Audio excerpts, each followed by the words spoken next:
There was something almost sacred about Sunday dinners at grandmother's house during the 1960s and 1970s. The kitchen would be filled with aromas that seemed to float through every room, smells that told stories of migration, survival, creativity, and love. Black grandmothers possessed a culinary wisdom passed down through generations, transforming simple ingredients into dishes that fed both body and soul. They cooked without measuring cups, guided by instinct and memory, creating flavors that today's recipes simply cannot replicate. But what happened to those dishes that once brought families together around crowded dining tables? Here are 25 foods that every Black grandmother knew how to cook perfectly. Dishes that have largely disappeared from modern tables, taking with them irreplaceable tastes and traditions. 1. Chitlins prepared the old way. In Black household of the past, cleaning and cooking chitlins was an all-day affair that usually happened during cold months. Grandmothers would spend hours meticulously cleaning the pig intestines, removing every trace of impurity with patience that seemed endless. The smell during preparation was unmistakable and powerful, filling the entire house and sometimes the whole block. Yet once properly cleaned and slow-cooked with vinegar, hot peppers, and onions, chitlins transformed into a tender, flavorful dish served with hot sauce and saltine crackers. This was not just food. It was a direct connection to enslaved ancestors who had learned to transform the parts of animals that slaveholders discarded into nourishment. The labor-intensive preparation itself became a ritual of resilience and resourcefulness. Grandmothers took pride in their chitlin cleaning skills, often competing with neighbors over whose technique was superior. Today's younger generations rarely have the patience, time, or knowledge to prepare chitlins properly. The pre-cleaned frozen versions available in stores lack the authenticity and depth of flavor that came from grandmother's hands-on preparation. More importantly, many young people reject the dish entirely, not understanding the historical and cultural significance behind every carefully cleaned piece. 2. Pig feet and ears in rich gravy. Pig feet simmering slowly in a pot of seasoned gravy was a regular sight in Black kitchens throughout the mid-20th century. Grandmothers would cook these until the meat fell off the bone and the collagen created a thick, gelatinous gravy that clung to every piece. Pig ears, cleaned and prepared with the same care, added texture and flavor to the dish. The final product would be served over white rice or with cornbread for soaking up that precious gravy. These dishes represented the ultimate expression of waste not, want not philosophy. Black families transformed parts of the pig that cost almost nothing into meals that satisfied hunger and brought comfort. The slow cooking process, often taking 6 to 8 hours, filled homes with an aroma that signaled care, patience, and love. Modern health consciousness and changing dietary preferences have pushed these dishes nearly into extinction. Few young people today would consider eating pig feet or ears, viewing them as unappetizing or unhealthy. What they miss is the incredible tenderness achieved through proper cooking, and the way these dishes connected families to their southern roots and survival traditions. 3. Homemade hog head cheese. Making hog head cheese was an elaborate process that happened in Black households, particularly in rural southern communities or among families who maintained strong connections to the South. Grandmothers would use the entire pig's head, including the ears, snout, and tongue, boiling everything for hours until the meat became tender and fell away from the bone. The meat would then be mixed with gelatin from the cooking liquid, seasoned heavily with spices, vinegar, and hot peppers, then pressed into loaf pans to set overnight. This dish embodied the philosophy of total utilization and respect for the animal that gave its life. Black grandmothers took pride in their hog head cheese recipes, each family maintaining slight variations passed down through generations. It would be sliced thin and served cold, often on crackers with hot sauce, or used as a sandwich filling. Today, the very idea of hog head cheese makes many people uncomfortable. The industrial food system has disconnected modern generations from understanding where food comes from and how to use every part of an animal. The time, skill, and cultural knowledge required to make authentic hog head cheese has been lost as families moved away from agricultural communities and traditional food preparation. 4. Neck bones cooked until they fell apart. Pork neck bones represented one of the most economical cuts of meat available, and Black grandmothers knew exactly how to transform them into something magnificent. They would season the neck bones generously with salt, black pepper, garlic powder, and paprika before browning them in a cast iron skillet.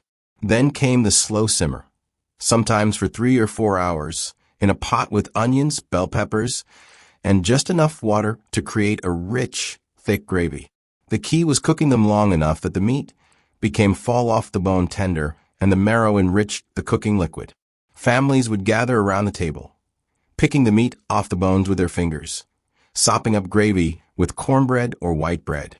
The bones themselves were sucked clean to extract every bit of flavor and nutrition. In today's world of boneless, skinless, convenience-focused eating, neck bones seem primitive and labor-intensive. Young people lack both the patience to cook them properly and the willingness to eat food that requires hands-on engagement.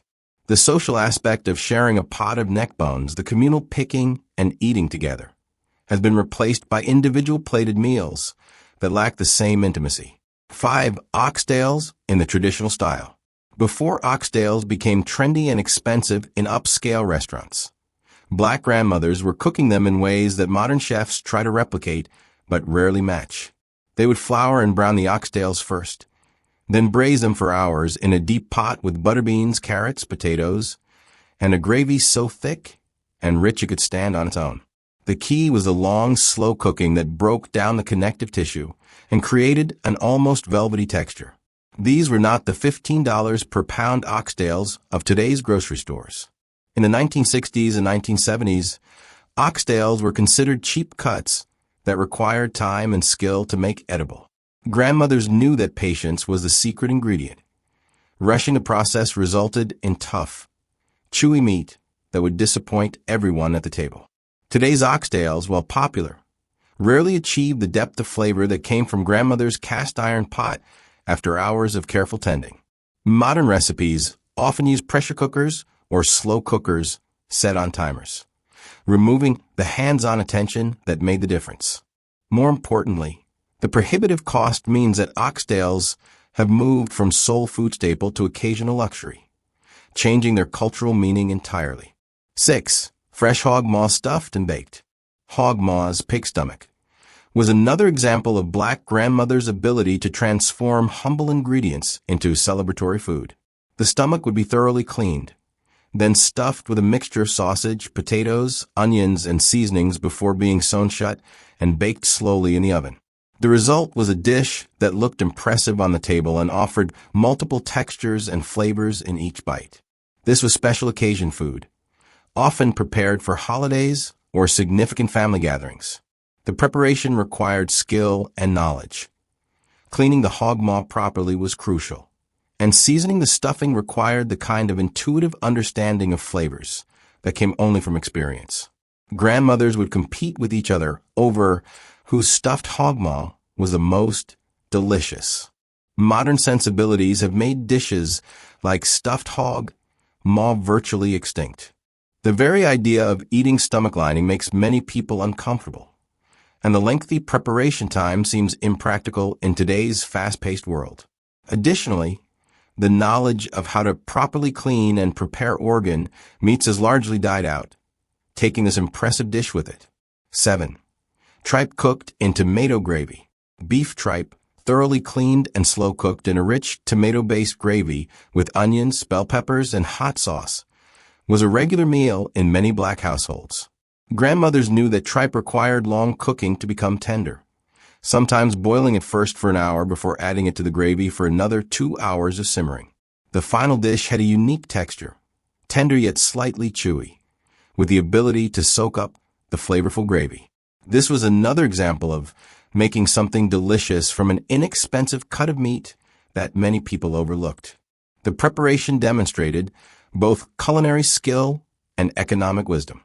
Families would serve tripe over rice or with plenty of bread, stretching the meal to feed many mouths without breaking the budget. Today, tripe has mostly disappeared from Black American tables, though it remains popular in other cultural cuisines. Young generations find the texture off-putting and the preparation too complicated. The cultural knowledge of how to properly clean, prepare, and season tripe has not been passed down, and without grandmother's patient instruction, most people wouldn't know where to begin. 8. Pickled pig's feet from the jar. Before anyone ate them, pickled pig's feet would sit in large glass jars filled with vinegar brine, often displayed prominently on kitchen counters or in corner stores throughout Black neighborhoods. Grandmothers would prepare their own, boiling the pig's feet until tender, then submerging them in a spicy vinegar solution with hot peppers, onions, and spices. After days or weeks of pickling, they would be pulled from the jar and eaten cold, the meat easily pulling away from the bone. This was convenience food before convenience food existed. The pickled pig's feet could last for months, providing a quick, protein-rich snack or meal addition. Men would eat them while drinking beer, kids would dare each other to try them, and grandmothers would include them in meals alongside other dishes. The sight of pig's feet floating in cloudy brine now strikes most people as unappetizing or even disturbing. Modern food aesthetics favor clean, unrecognizable animal parts, and the cultural tradition of pickling and preserving meats at home has largely vanished. The store-bought versions that still exist cannot match the flavor and quality of grandmother's homemade pickled pig's feet. 9. Salmon croquettes made with canned pink salmon. Every Black grandmother had her own technique for making salmon croquettes using canned salmon, usually the pink variety that came in distinctive metal tins. She would drain and flake the salmon, mix it with cracker crumbs or cornmeal, beaten eggs, onions, and seasonings, then form them into patties and fry them until golden brown. The outside would crisp up beautifully, while the inside stayed moist and flavorful. These were not made with fresh salmon or fancy breadcrumbs. The specific taste came from using carnation or bumblebee pink salmon, the kind with bones and skin still in it that grandmother would mash right into the mixture, adding calcium and authentic flavor. They would be served with grits for breakfast, over rice for dinner, or in a sandwich with hot sauce for lunch. Modern versions often use fresh or high-quality canned salmon, completely missing the point. The unique flavor profile came specifically from that economical canned salmon that families could afford. Today's health-conscious eaters remove the bones and skin, losing the authentic taste and texture that made grandmother's croquette special. The dish has been gentrified, losing its soul food roots in the process. 10. Liver and onions fried in bacon grease. Beef liver, sliced thin and soaked in milk to remove bitterness, then dredged in seasoned flour and fried in bacon grease. This was a regular weeknight meal that grandmothers prepared without hesitation. The liver would cook quickly, staying slightly pink in the middle, while onions caramelized in the same pan, creating a sweet contrast to the liver's mineral richness. The bacon grease was essential, adding a smoky depth that made everything taste better. This dish represented both nutrition and economy. Liver was incredibly cheap and packed with iron and vitamins, making it an important food for families stretching their budgets. Grandmothers insisted that children eat it, knowing its nutritional value even if the kids complained about the strong flavor. Today, liver has almost completely disappeared from American tables, including Black ones. Modern palates find the flavor too strong, and concerns about cholesterol have demonized organ meats. The younger generation has lost its taste for liver entirely, and without grandmother's insistence and her perfect preparation technique, they'll never understand why it was once such an important part of the diet. 11. Homemade cracklins pork rinds. Making cracklins from scratch was a labor of love that happened in Black households, particularly in rural areas or among families who processed their own pigs. Grandmothers would cut pork skin with fat attached into small squares, then render them slowly in a large cast iron pot over open flame or on the stove. The fat would melt away, and the skin would puff up and become golden crispy and incredibly addictive. The process took hours and filled the air with an unmistakable smoky, porky aroma. Fresh cracklins, still warm, seasoned with salt and hot sauce, bore little resemblance to the bagged pork rind sold in stores today. They had more fat, more flavor, and a texture that was simultaneously crispy and slightly chewy. Families would snack on them throughout the day, and grandmothers would save the rendered lard for cooking, using every part of the process. The tradition of making homemade cracklins has nearly died out. Modern generations lack the equipment, knowledge, and patience required for the hours-long rendering process. Store-bought pork rinds, while similar, cannot replicate the fresh-from-the-pot experience that made cracklins such a special treat in Black households of the past. 12. Fried chicken gizzards and hearts. Chicken gizzards and hearts, cleaned thoroughly and fried to golden perfection, were a beloved dish that grandmothers made regularly. The organs would be seasoned with salt, pepper, and garlic powder, dredged in flour, and fried in hot oil until they developed a crispy exterior while remaining tender inside. Gizzards had a unique, chewy texture that required proper cooking. Too little and they were tough, too much and they became rubbery. These represented the most economical way to enjoy fried chicken flavor. While chicken breasts and thighs were saved for special occasions, gizzards and hearts provided protein-rich meals at a fraction of the cost. Grandmothers would buy them by the pound at local butcher shops, and families would gather around the table to enjoy them hot from the fryer, often with hot sauce for dipping. Today's younger generations are squeamish about eating organ meats, and chicken gizzards and hearts have become increasingly difficult to find in mainstream grocery stores. The cultural knowledge of how to properly clean and prepare them has not been passed down, and without that expertise, most people wouldn't know what to do with them even if they wanted to try. 13. Ham hocks boiled with greens. Ham hocks were not just a flavoring agent for collard greens or turnip greens. They were a meal component themselves. Grandmothers would boil the smoked ham hocks for hours until the meat became tender enough to pull away from the bone, while the smoky, salty flavor infused into the pot liquor. The meat from the hocks would be picked off and served alongside the greens, providing additional protein and that incomparable smoked pork flavor. The ham hock transformed simple vegetables into something special.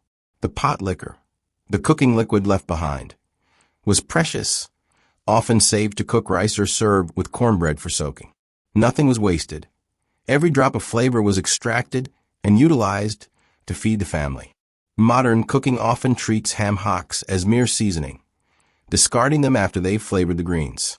The younger generation doesn't understand the value of picking the meat off those bones, and the patience required to boil them long enough to become tender seems impractical.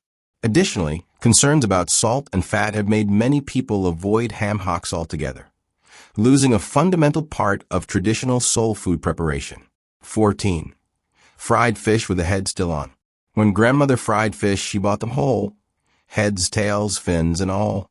Whether it was whiting, croaker, or porgy, the fish would be cleaned, scaled, and fried completely intact in a cast-iron skillet filled with hot oil. The heads would crisp up beautifully, and family members would fight over them, sucking the meat from the cheeks and crunching on the crispy fins. Nothing was wasted. Every part of the fish was consumed and enjoyed. This approach demonstrated both economic sense and culinary tradition. Buying whole fish was cheaper, and cooking them with heads and bones added flavor and authenticity. The presentation of a whole fried fish on the plate looked abundant and celebratory, even though it cost very little. Grandmothers took pride in their fish frying technique, the right temperature, the perfect seasoning, the ideal crispness. Today's fish comes headless, boneless, and filleted, completely disconnected from its original form. Modern eaters find whole fish with heads gross or intimidating, missing out on the best parts. The cultural practice of eating fish completely, head to tail, has been lost, along with the understanding that those parts contain the most flavor and the most nutrition. 15. Scrapple fried for breakfast. Scrapple, a loaf made from pork scraps and cornmeal that was sliced and fried until crispy, was a regular breakfast item in many Black households, particularly in the Mid-Atlantic region. Grandmothers would buy it from local butchers or make their own, using leftover pork mixed with cornmeal and spices, pressed into loaf pans and left to set. Sliced thin and fried in a hot skillet, scrapple developed a golden crust while the inside stayed soft, served alongside eggs and grits. This was yet another example of utilizing every part of the animal and turning scraps into something delicious. The combination of meat and cornmeal created a filling, protein-rich breakfast that powered families through long work days. Different regions had their own variations, but the principle remained the same. Waste nothing. Enjoy everything. Scrapple has become increasingly hard to find outside of specific regions, and most young people have never heard of it, let alone tasted it. The industrial meat processing system has eliminated the kind of small-scale butchering that produced the scraps needed for scrapple. And without grandmother's knowledge of how to make it from scratch, the tradition has nearly disappeared. 16. Hogshead souse meat.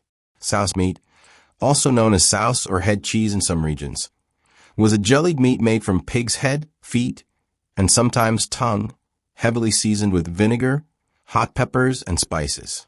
Grandmothers would prepare it by boiling the meat until tender, picking it clean, then combining it with the gelatinous cooking liquid and pressing it into loaf pans to set.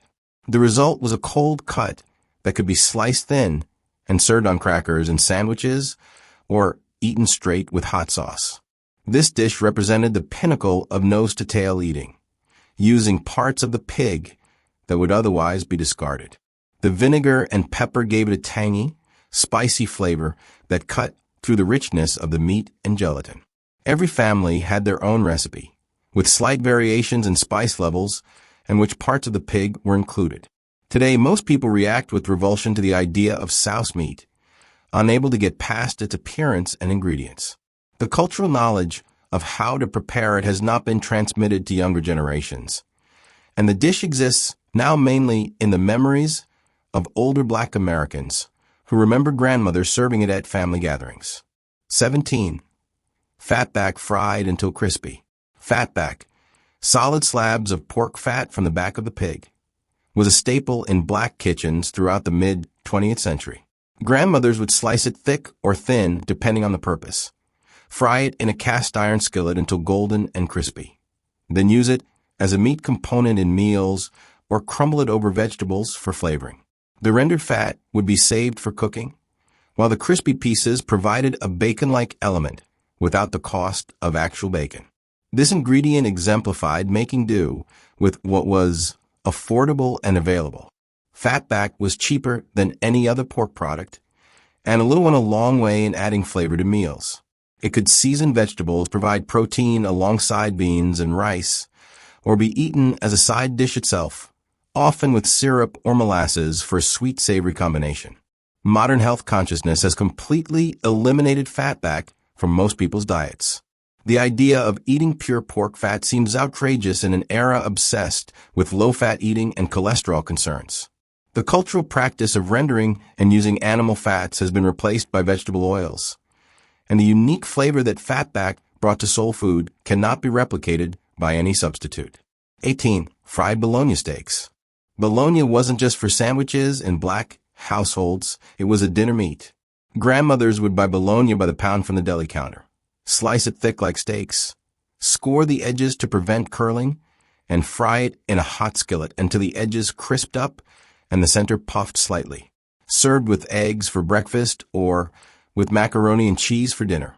Fried bologna was a budget-friendly meal that kids genuinely loved. The key was getting the right thickness, not deli thin, but substantial slices that could withstand frying without becoming tough. The frying process caramelized the sugars in the bologna and created a texture completely different from the cold lunch meat. Some grandmothers would add a splash of vinegar to the pan or top it with onions for extra flavor. Today's children eat bologna only cold in sandwiches, if they eat it at all. The concept of frying bologna as a main dish seems strange or desperate to many people, a relic of poverty rather than a legitimate meal. The cultural memory of how delicious properly fried bologna could be has faded, along with the economic reality that made such economical meals necessary. 19. Pinto beans with hambone. A pot of pinto beans slow-cooked with a hambone was not just a meal. It was an all-day event that filled the house with an aroma that announced comfort and sustenance. Grandmothers would soak the beans overnight, then simmer them for hours with the leftover hambone, onions, and seasoning. The marrow from the bone enriched the beans, while the attached meat fell off and distributed throughout. The result was creamy, flavorful beans with pieces of ham throughout, served over cornbread or rice. This represented ultimate economy and waste prevention. The ham bone left over from a holiday meal or Sunday dinner provided one or two more complete meals for the family. The beans themselves were inexpensive and filling, high in protein and fiber. The slow cooking required no active attention, just patience and faith in the process. Modern fast-paced lifestyles have eliminated the practice of cooking beans from scratch all day. Canned beans offer convenience, but they cannot replicate the depth of flavor achieved through hours of slow simmering with a ham bone. Additionally, fewer families buy bone-in hams, eliminating the leftover ham bone that made the dish possible. 20. Cornmeal mush, fried cornmeal. Leftover cornmeal mush from breakfast would be poured into a loaf pan, allowed to set overnight, then sliced and fried the next day until golden and crispy on the outside. Grandmothers would make a large pot of cornmeal mush, essentially very thick, firm polenta, which would be eaten hot with butter and syrup for breakfast. The leftovers transformed into a completely different dish when fried, developing a crunchy exterior while maintaining a creamy interior. This exemplified the creative reuse of leftovers that characterized Black home cooking. Nothing was thrown away. Yesterday's breakfast became today's side dish or snack. The fried cornmeal could accompany dinner as a starch, be eaten as a snack with syrup or molasses, or serve as breakfast again with eggs. The practice of cooking cornmeal mush from scratch has virtually disappeared, replaced by instant grits and quick cooking options. The patience required to stir cornmeal slowly to prevent lumps, and the foresight to make extra for frying later, belongs to a different era of cooking. Modern generations miss out on the satisfying textural contrast of crispy fried cornmeal. 21. Poke salad, pokeweed greens. Poke salad, cooked pokeweed greens, was a springtime tradition that required specific knowledge to prepare safely. Grandmothers knew exactly when to harvest the young pokeweed shoots, how many times to parboil them to remove toxins, and how to season them once properly prepared. The greens would be boiled multiple times with the water changed between each boiling, then finally cooked with fatback or bacon, onions, and pepper vinegar. This dish represented both wild food, foraging, and survival knowledge passed down through generations. Pokeweed grew freely in yards and fields, providing free nutrition to those who knew how to prepare it safely. The process required knowledge and care, and properly prepared pokeweed could make people sick, but when done correctly, it became a beloved seasonal green. Today, few people know how to identify pokeweed, let alone prepare it safely. The knowledge has not been transmitted, and the idea of foraging for wild greens that require elaborate preparation to be non-toxic seems bizarre and dangerous to modern generations. Additionally, pokeweed's reputation as poisonous has overshadowed its historical importance as a food source in Black Southern communities. 22. Fried rabbit. Rabbit meat, prepared exactly like fried chicken, soaked in buttermilk, dredged in seasoned flour, and fried until golden, was a regular meal in many Black households, particularly rural ones. Grandmothers would clean and cut the rabbit into pieces, treat it with the same care and technique as chicken, and serve it with the same sides, greens, cornbread, and macaroni and cheese. The meat was lean, tender, and flavorful when properly prepared. For families who hunted or raised rabbits, this provided an economical protein source that didn't require purchasing from stores. The preparation demonstrated versatility. The same techniques used for chicken worked perfectly for rabbit. Children often didn't know they were eating rabbit, assuming it was just another type of chicken. Rabbit has virtually disappeared from Black American tables, even in rural areas. Modern sensibilities view rabbits as pets rather than food, and the hunting and cleaning skills required are rarely passed down anymore. Additionally, rabbit meat is difficult to find in mainstream grocery stores, effectively removing it from consideration as a meal option even for those who might be interested. 23. Baked possum with sweet potatoes. In rural black communities, particularly in the South, possum was considered good eating when properly prepared. Grandmothers would clean the possum thoroughly, parboil it to remove the wild gamey flavor, then roast it in the oven surrounded by sweet potatoes. The sweet potatoes would absorb the fat from the possum, while the meat became tender and flavorful. It was typically served at special occasions, treated as a delicacy rather than everyday food. This dish represented both hunting tradition and the ability to utilize wild game as food. The preparation required knowledge of how to properly clean and cook wild meat, skills that were passed down through generations. The combination with sweet potatoes created a complete meal that was both festive and practical. Today, the idea of eating possum strikes most people as shocking or disgusting. Wild game cooking has declined dramatically, and possums are now viewed as pests or roadkill rather than potential food. The cultural knowledge of how to prepare possum has been lost, and with it, an important part of rural black food traditions has disappeared. 24. Lye hominy made from scratch. Making hominy from scratch using lye with ash water or sodium hydroxide was a process that required skill, patience, and chemical knowledge. Grandmothers would soak dried corn kernels in lye solution until the hulls loosened, then rinse them repeatedly until all traces of lye were removed. The resulting hominy would be cooked into a creamy consistency, seasoned with butter, salt, and pepper, and served as a side dish or used to make pozole-style soups. This represented deep agricultural knowledge and self-sufficiency. Transforming dried corn into hominy extended its usability and created a completely different food with unique texture and nutritional properties. The process, while time-consuming, allowed families to process their own corn harvest and create food that would last through winter. Today, hominy comes pre-made in cans, and no one makes it from scratch anymore. The knowledge of working with lye safely, the patience required for the multi-day process, and the understanding of chemical reactions involved in nixtamalization have not been passed to younger generations. The superior taste and texture of homemade hominy exists now only in memories. 25. Fried chicken feet. Chicken feet, cleaned thoroughly and fried until the skin became crispy and almost chip-like, were a beloved snack in many black households. Grandmothers would buy bags of chicken feet cheaply from butchers, clean them meticulously, removing the outer yellow skin to reveal white flesh underneath. They would be seasoned, dredged in flour, and fried until golden. The eating required patient picking to get every bit of skin and soft tissue, sucking the bones clean. This was economy elevated to art, taking something most people threw away and creating a delicious collagen-rich snack that cost almost nothing. The crispy skin and tender bits between the bones provided satisfaction beyond the actual amount of meat. It was social food eaten while talking, requiring hands and attention, bringing people together through the shared experience of patient eating. Modern squeamishness about eating feet, whether chicken, pig, or any other animal, has eliminated this food from most American tables, though it remains popular in other cultural cuisines.